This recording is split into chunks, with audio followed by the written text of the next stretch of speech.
Haimik na Geraldine Iscali bisa bibis por sinus relational.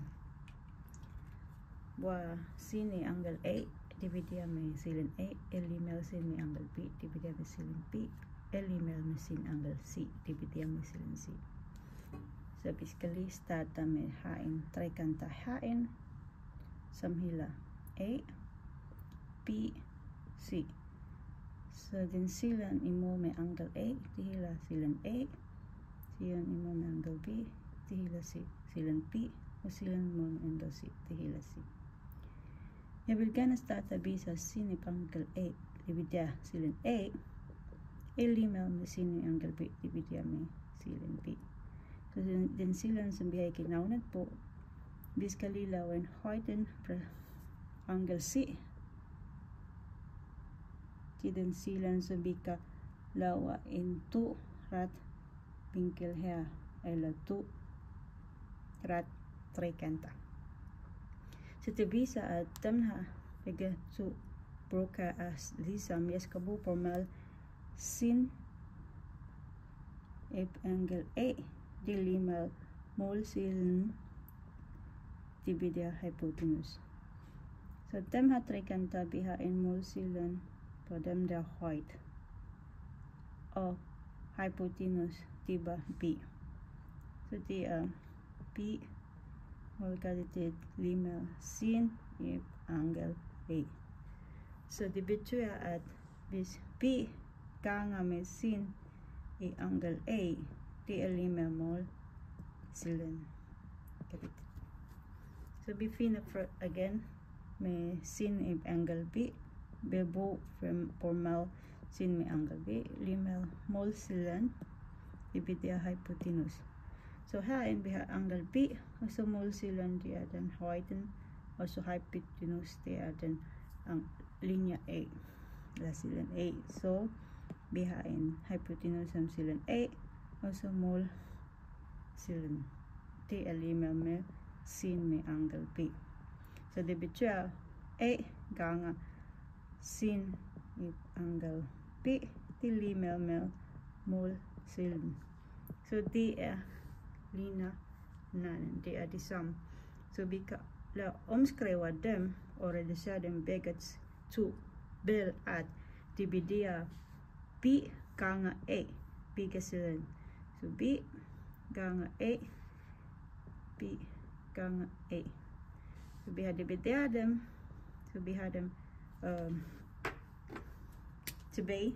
Sin med angle A dividerer A, altså sin med angle B dividerer B. Så det betyder at sin med angle A dividerer A er lige med sin med angle B dividerer B.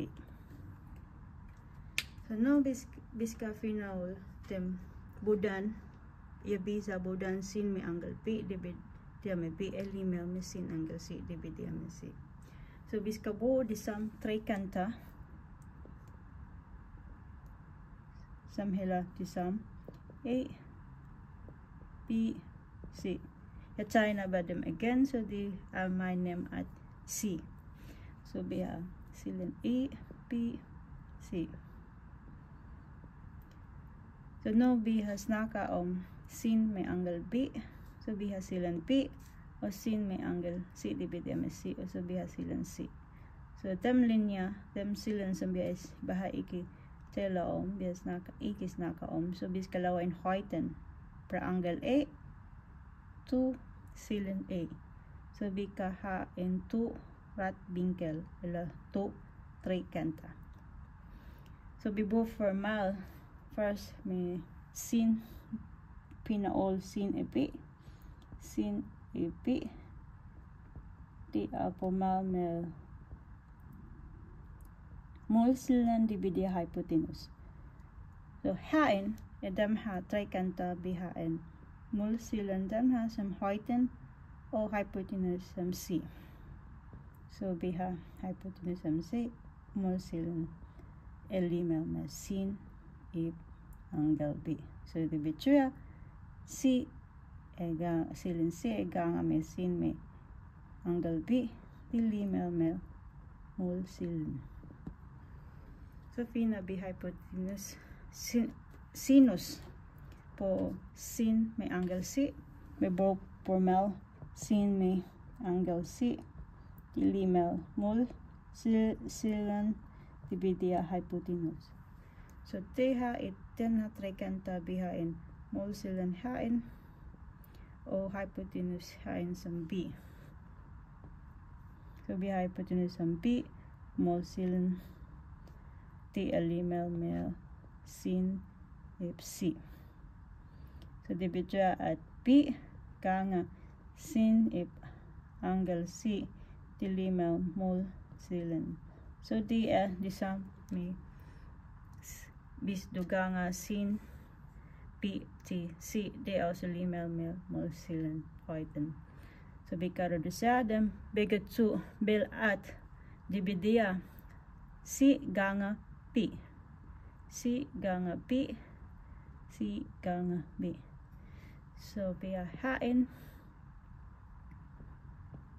So biha sin if angle B dividia P dilimel mel sin if angle C dividia C.